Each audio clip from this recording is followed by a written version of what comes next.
दोस्तों स्वागत है आपका मेरे YouTube चैनल इंग्लिश बाबू पर। और आज मैं फिर हाजिर हूँ आपके साथ एक नई स्टोरी लेकर। और दोस्तों आज जो स्टोरी मैं आपके लिए लेकर आया हूँ ये एक मॉरल स्टोरी है।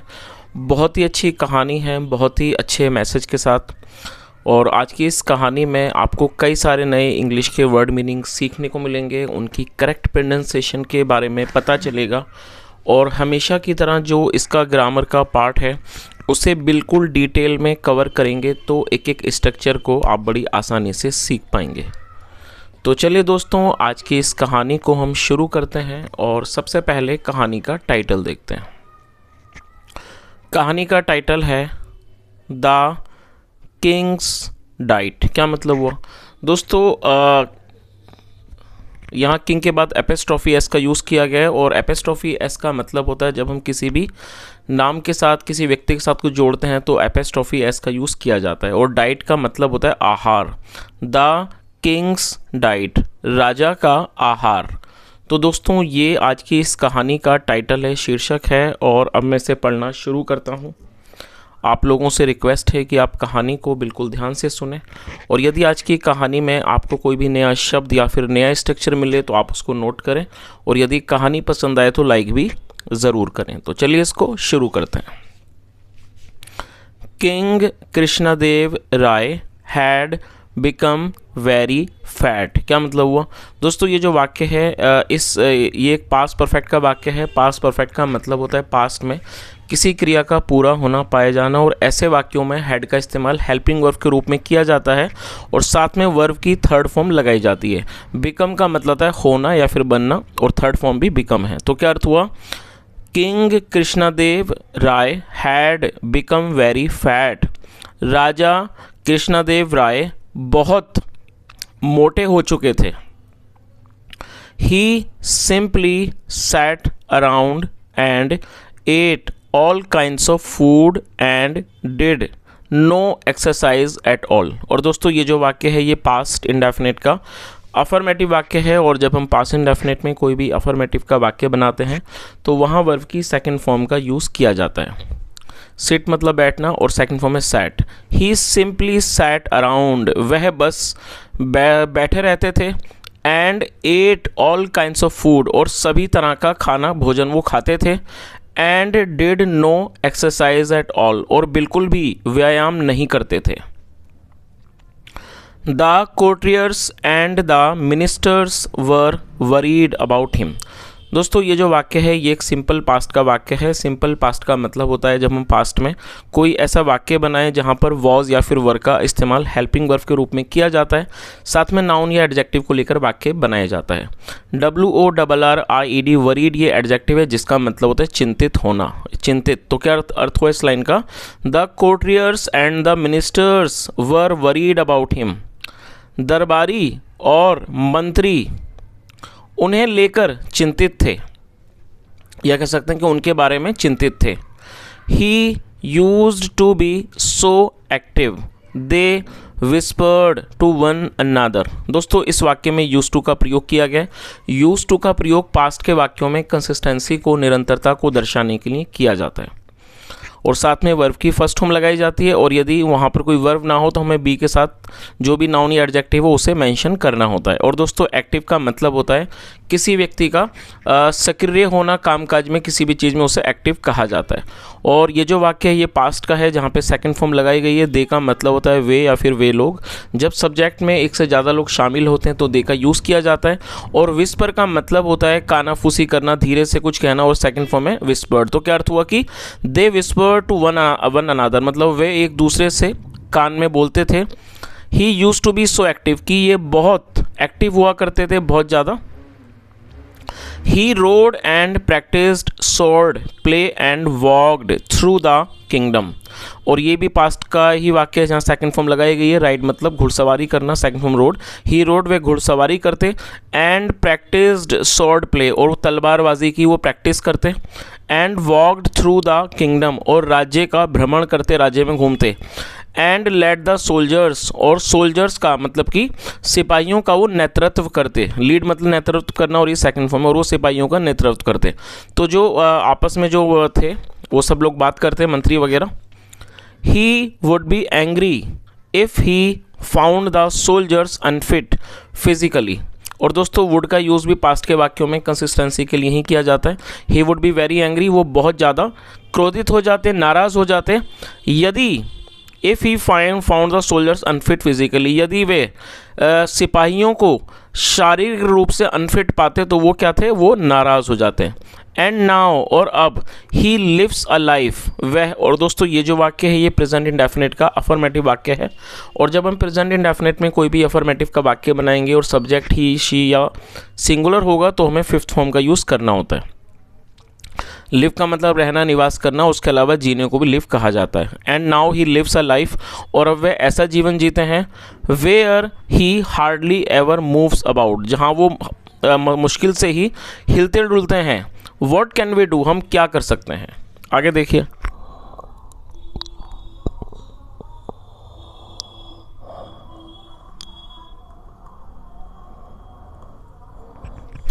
one minister suggested that the physicians and the doctors should be called in to advise the king। और दोस्तों ये भी पास्ट इंडेफिनिट का वाक्य है जहाँ सेकंड फॉर्म लगाई जाती है। सजेस्ट का मतलब होता है किसी को कोई भी सलाह देना, किसी तरह की सुझाव देना। सेकंड फॉर्म में सजेस्टेड। एक मंत्री ने सुझाव दिया कि the physicians and the doctors should be called in. Called in मतलब बुलाना, कि वैद्यों को और डॉक्टर्स को बुलाया जाना चाहिए। और दोस्तों ये पैसिव का वाक्य है जहाँ पर जब हम शुड बी को शुड का प्रयोग पैसिव में करेंगे तो शुड बी के साथ वर्ब की थर्ड फॉर्म लगाई जाती है और शुड का प्रयोग वाक्यों में सलाह को दर्शाने के लिए किया जाता है। तो क्या अर्थ हुआ कि एक मंत्री ने सुझाव दिया कि वैद्यों को और जो डॉक्टर्स हैं उनको बुलाया जाना चाहिए टू एडवाइज द किंग, राजा को सलाह देने के लिए। सो इसलिए द फिजिशियंस केम, जो वैद्य थे वो आए, एंड टोल्ड द किंग, और राजा को बताया, that he must take enough exercise. और दोस्तों मस्ट का प्रयोग आवश्यक, ज़रूरी, जो नेसेसरी सलाहें उनको दर्शाने के लिए किया जाता है। तो क्या अर्थ हुआ कि जो फिजिशियंस थे, जो वैद्य थे, वो आए और उन्होंने राजा को कहा that he must take enough exercise, और उन्हें जो पर्याप्त व्यायाम है वो उन्हें करना चाहिए। And cut down on the food, और दोस्तों कट डाउन का मतलब होता है किसी चीज़ में कमी कर देना। And cut down on the food, और जो खाना पीना है उस पर उन्हें कटौती करनी चाहिए। दैट ही वॉज ईटिंग, जो वो खा रहे हैं। This only annoyed the king. और दोस्तों आप इसे ज़रूर नोट कर लें, एनॉय का मतलब होता है किसी व्यक्ति को चिढ़ा देना। तो उसे सेकंड, और स्पेशली जब होता है जब हम किसी व्यक्ति के साथ कुछ ज़्यादा टोका टाकी करें और वो व्यक्ति उस किसी पर्टिकुलर बात को लेकर बार बार उसको बोलें या टोका टाकी करें, तो इस प्रक्रिया को एनॉय कहा जाता है, जिसमें व्यक्ति चिढ़ जाता है। और ये जो शब्द है ये वर्ब है और साथ में ये एडजेक्टिव भी है। तो ये सेकंड फॉर्म है, थर्ड फॉर्म है, उसके अलावा ये एडजेक्टिव भी है और यहाँ पर इसे वर्ब के रूप में प्रयोग किया गया है। तो क्या अर्थ हुआ, this only annoyed the king, और इस चीज़ ने सिर्फ राजा को चिढ़ा दिया। तो दोस्तों यहाँ तक कहानी आपको समझ ही आ गए होंगे कि जो राजा साहब हैं जिनकी जो स्वास्थ्य था वो ठीक नहीं था, कि वो खाते पीते थे लेकिन वो व्यायाम नहीं करते थे, और जो मंत्री थे या जो दरबारी थे वो इसी बात को लेकर चिंतित थे। तो उन्होंने कुछ वैद्यों को, डॉक्टर्स को बुलाया कि वो राजा साहब को सलाह दें कि वो व्यायाम करें जो कि उनके लिए अच्छा हो। लेकिन और ये जो चीज़ थी उसने राजा साहब को और भी ज़्यादा चिढ़ा दिया। Each time a doctor gave him his advice, और जब भी डॉक्टर ने उन्हें अपनी सलाह दी, he got steadily more angry, वो बहुत ज़्यादा एंग्री मतलब बहुत ज़्यादा वो नाराज़ हो गए। चलिए, और स्टेडली का मतलब था सीधे ही, वो सीधे ही बहुत ज़्यादा नाराज़ हो गए। आगे देखिए,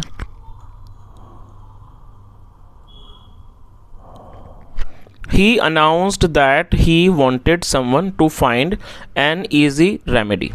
दोस्तों अनाउंस का मतलब होता है किसी बात की घोषणा करना, और ये पास्ट इंडेफिनिट का वाक्य है तो सेकंड फॉर्म लगाई गई है अनाउंस्ड।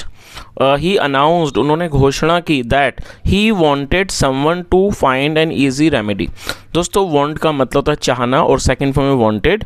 ही वांटेड समवन मतलब उन्हें कोई चाहिए था, टू फाइंड जो फाइंड करे, जो पता लगाए, एन ईजी रेमेडी। दोस्तों रेमेडी का मतलब होता है किसी प्रकार की दवाई, और ईजी रेमेडी का मतलब कोई आसान दवाई, कोई आसान इलाज। तो इस पूरी लाइन का क्या अर्थ निकला कि उन्होंने घोषणा की कि उन्हें किसी ऐसे उन्हें ऐसे व्यक्ति की तलाश है, to find an easy remedy, जो एक आसान उपाय या कह सकते हैं आसान दवाई को तलाश है, मतलब आसान रेमेडी इजी रेमेडी प्रोवाइड करे, मतलब जो पता लगा एक आसान दवाई का।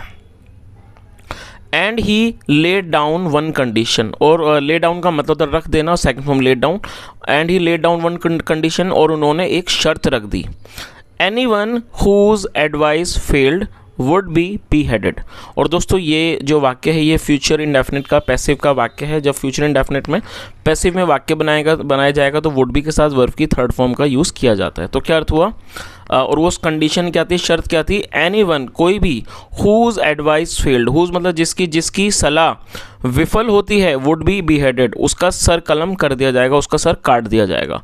behead का मतलब होता है सर अलग करना। आगे देखिए, everyone feared the king and now they were even more terrified, और हर कोई राजा साहब से डरता था, and now they were even more terrified, अब वो और भी ज़्यादा भयभीत हो गए। चलिए आगे देखिए,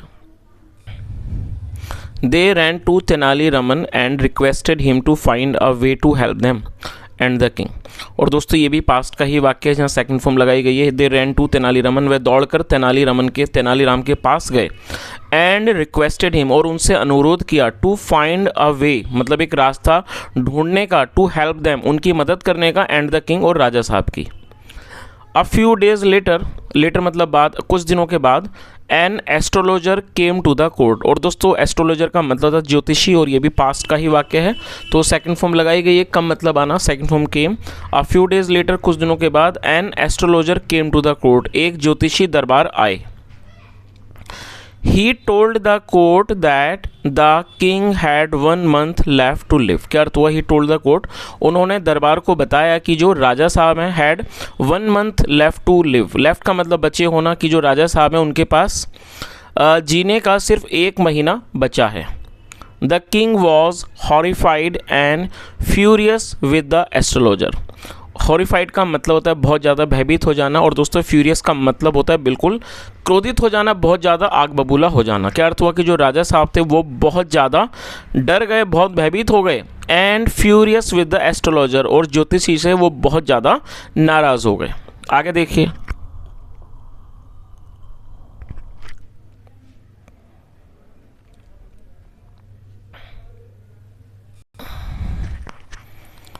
immediately he got the fellow locked up in a dungeon. और दोस्तों डंजन का मतलब होता है कोई कैद खाना, विशेष रूप से कोई भूमिगत कैद खाना।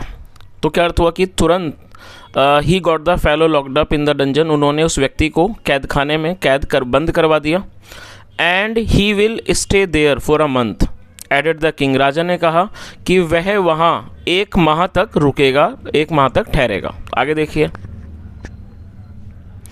I want to see if his prediction is true or not। और दोस्तों ये जो वाक्य है ये भी एक प्रेजेंट इंडेफिनिट का अफर्मेटिव वाक्य है, और जैसा मैंने आपको बताया जब हम प्रेजेंट इंडेफिनिट में कोई भी अफर्मेटिव का वाक्य बनाएंगे तो यदि सब्जेक्ट ही शी इट या फिर सिंगुलर नाउन होगा तब हमें 5th फॉर्म का यूज़ करना होगा, और यदि हमारा हम कोई ऐसा वाक्य बनाएंगे जहाँ पर subject I we you they या फिर प्लूरल नाउन होगा तब हमें वर्ब की फर्स्ट फॉर्म का यूज़ करना होता है। तो यहाँ पर सब्जेक्ट आई है जिसके साथ फर्स्ट फॉर्म का यूज़ किया गया, वांट मतलब चाहना, और दोस्तों यहाँ पर 2 वर्ब का प्रयोग करके वाक्य को बनाया गया है। तो जब आप कोई भी ऐसा वाक्य बनाएंगे जहाँ पर आप 2 वर्ब का प्रयोग करना चाहते हैं तो पहली वर्ब के बाद आपको टू का यूज़ करना होगा कंजक्शन के रूप में, और टू के बाद आपको हमें वर्ब की फर्स्ट फॉर्म का ही यूज़ करना होता है। तो इस तरह से 2 वर्ब का प्रयोग करके वाक्य को आप बना सकते हैं।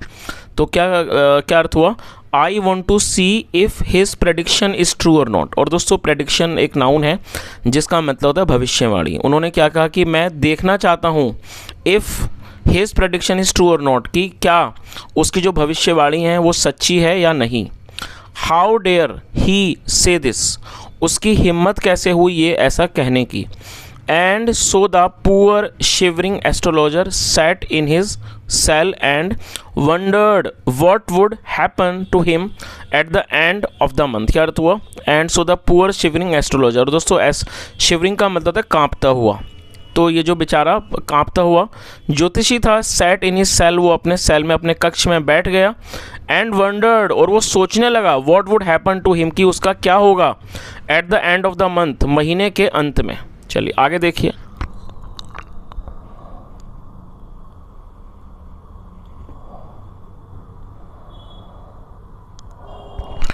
1 month passed and the king was still alive। दोस्तों पास्ट का मतलब गुजर जाना और सेकंड फॉर्म में पास्ट, और आप इसे जरूर नोट कर लीजिए। STILL स्टिल का मतलब होता है अभी भी या फिर भी, तो यहाँ इसका मतलब है अभी भी। और ALIVE अलाइव, दोस्तों ये एडजेक्टिव है। अलाइव का मतलब होता है जीवित, जिसे जिंदा भी कहा जाता है। और यदि आप इस वाक्य के बारे में बात करें तो ये एक सिंपल पास्ट का ही वाक्य है। जैसा मैंने आपको भी बताया कि जब हम सिंपल पास्ट में कोई वाक्य बनाएंगे तो ऐसे वाक्यों में वॉज या वर का इस्तेमाल हेल्पिंग वर्ब के रूप में किया जाता है, साथ में नाउन या एडजेक्टिव को लेकर वाक्य बनाया जाता है। तो इस तरह से क्या इस लाइन का अर्थ हुआ कि 1 month पास्ट, एक महीना गुजर गया, and the king was still alive, और जो राजा साहब थे वो अभी भी जीवित थे। He had lost his appetite and was so worried that he walked up and down। क्या अर्थ हुआ? He had lost his appetite। दोस्तों यहाँ भी had के साथ थर्ड फॉर्म है, तो ये पास्ट परफेक्ट का वाक्य है। लूज का मतलब खोना या फिर गंवाना, थर्ड फॉर्म में लॉस्ट। और आप इस वर्ड को जरूर नोट कर लीजिए, APPETITE, जैसे एपेटाइट। एपेटाइट का मतलब होता है भूख। और दोस्तों देखिए, एक शब्द हंगर को भी भूख कहा जाता है, एपेटाइट को भी। तो आपको यहाँ पर यह समझना होगा कि हंगर का इस्तेमाल कब किया जाएगा और एपेटाइट का कब। हंगर का मतलब होता है कि मान लीजिए अभी खाने का समय है और थोड़ा सा मान लीजिए खाने में देरी है, तो जाहिर सी बात है आप भूखे होंगे, तो उस तरह की भूख को हंगर कहा जाएगा, जो सिर्फ उसी समय के बारे में बात हो रही है। लेकिन यदि आप मान लीजिए उस विशेष भूख के बारे में बात करते हैं जो लंबे समय से, मान लीजिए कई बार लोगों को ऐसी शिकायत होती है कि उन्हें भूख कम लगती है, तो ऐसी जगहों पर हमें हंगर का यूज़ नहीं करना होगा, वहाँ पर हमें एपेटाइट का यूज़ करना होगा। और यदि आप सिर्फ उसी समय की भूख के बारे में बात करें तब हमें हंगर का यूज़ करना होगा। तो यहाँ पर इसका मतलब है एपेटाइट का मतलब भूख। तो ये छोटे समय वाले के लिए बात नहीं है, ये एक लंबे समय की जो भूख होती है उसके बारे में यहाँ पर बात की गई है। तो क्या अर्थ हुआ? He had lost his appetite, उन्होंने अपनी भूख को गंवा दिया था। एंड वॉज सो वरीड, और वो इतने चिंतित हो गए थे, that he walked up and down, वो ऊपर नीचे वॉकड अप एंड डाउन, वो ऊपर नीचे चलते रहते थे। रेस्टलेस मतलब बेचैन होकर, एंड एंग्जियस और चिंतित होकर। बट वैन ही सॉ, लेकिन जब उन्होंने देखा, और दोस्तों सी का मतलब होता है देखना, second form saw. But when he saw, लेकिन जब उन्होंने देखा, that the astrologers prediction had failed, तो क्या अर्थ हुआ कि जब उन्होंने देखा कि जो ज्योतिषी की जो प्रेडिक्शन थी, भविष्यवाणी है, हैड फेल्ड, वो विफल हो चुकी है। ही समन्ड हिम, समन मतलब बुलवाना, उन्होंने उसे बुलवाया। टू द कोर्ट, उन्होंने उसे दरबार में बुलवाया। आगे देखिए,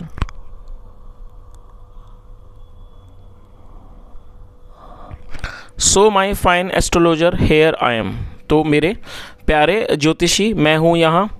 अलाइव एंड वेल मतलब जीवित और ठीक। टाइम टू बीहेड यू नाउ, और अब आपको आपका सर काटने का समय है। इजंट इट, क्या ऐसा नहीं है? आस्क्ड द किंग, राजा ने पूछा।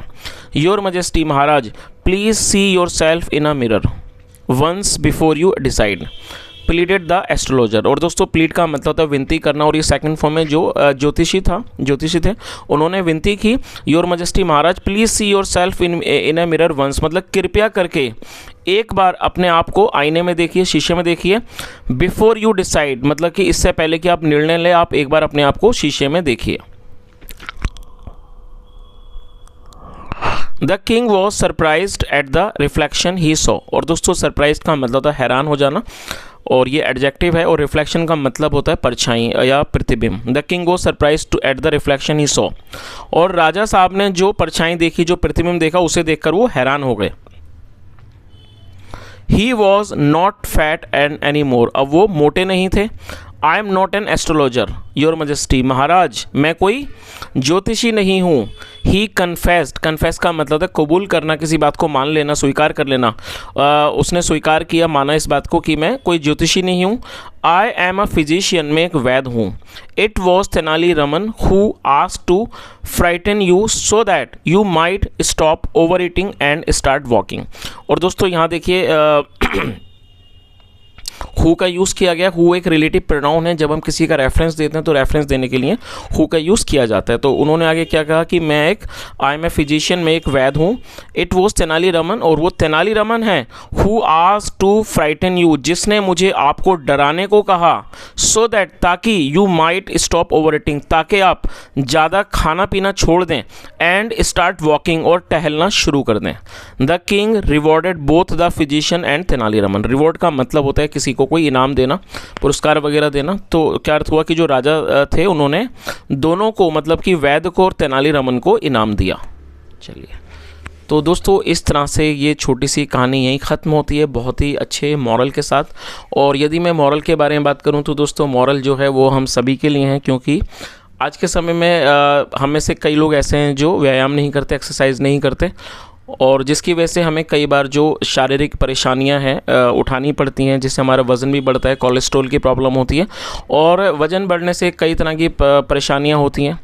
और जहाँ तक दोस्तों आप इस बात को जानते हैं कि जो स्वास्थ्य है वो हमारे लिए बहुत ज़्यादा नेसेसरी है। यदि हमारा जो स्वास्थ्य अच्छा नहीं है, अगर हमारी हेल्थ अच्छी नहीं है, तो हमारे पास अगर कुछ भी पैसा दौलत कुछ भी हो वो भी हमारे किसी काम के नहीं होते, क्योंकि हमारे शरीर का स्वस्थ रहना बहुत ज़रूरी है। तभी हम उन पैसों का भी सही से उपयोग कर सकते हैं, या जो चीज़ें हमारे पास हैं हम उनका अच्छे से इस्तेमाल कर सकते हैं और उनका आनंद ले सकते हैं। तो जो हमें अपने शरीर का ध्यान रखना बहुत ज़्यादा ज़रूरी है, जो आज के समय में शायद हम लोग नहीं कर पाते हैं। तो मैं समझता हूँ कहानी का जो मैसेज है वो यही मैसेज है कि हमें जो अपना हमारा खान पान है उस पर ध्यान देना चाहिए। ज़्यादा खाना भी ठीक नहीं होता सेहत के लिए, जिससे वज़न बढ़ता है, और हमें व्यायाम भी नियमित रूप से करना चाहिए, जिससे हमारा जो शरीर है वो अच्छा रहे। और हमारी हेल्थ अच्छी होगी तो जाहिर सी बात है हमारे मन के विचार भी अच्छे होंगे, और जो भी हम काम करेंगे उसमें भी हम पूरी लगन से मेहनत से काम कर पाएंगे, और हमारा शरीर भी मजबूत होगा। तो व्यायाम करना, शरीर को अच्छा रखना बहुत ज़्यादा ज़रूरी है, और यही इस कहानी का मैसेज है। So friends, today it was today's story. If you really enjoyed this, do like this video and tell me if you want to say anything about this story, and do share this video with your friends. And apart from this, I request you kindly share your feedback and your valuable suggestion for this video. And if you want to share any type of advice or any valuable suggestion for the feedback, you are most welcome. You can do that in the comment section. And apart from this guys, I always request you guys always try to share your learning experience with me, because whenever you share any feedback, your suggestion, I feel so good. I always try to read that, and when you provide me any feedback, I always take it very positively. And I try to improve the quality of the content, so that when you come to my channel, you give me time. So I want that you should also get some knowledge from this channel. So that's the motto. So guys, thank you so much for listening. And as I talk about this story today, I also got very motivated, because if I talk about myself, I also ignore my health sometime. I'm not able to go to park regularly, but I think I should go to park. I should wake up early in the morning so that I can go to park. I can go for the morning walk and I can exercise. But sometime that I ignore, and I think that we should not ignore, because as I have seen in this story, if we ignore our health, so what will happen? We will become fat and we will have a lot of health issues. So I think that this is a story for me also. Today I got very motivated. I hope that I will also start doing some exercise in the park. And if maybe that if I can't do a heavy exercise, at least I will try to do some walk, some jogging, so that I can be in a good health. So that is very good for me. So I hope that you guys should also do this. Do take care of your health, look after yourself, stay fit. Thank you so much for listening. Have a nice day and bye.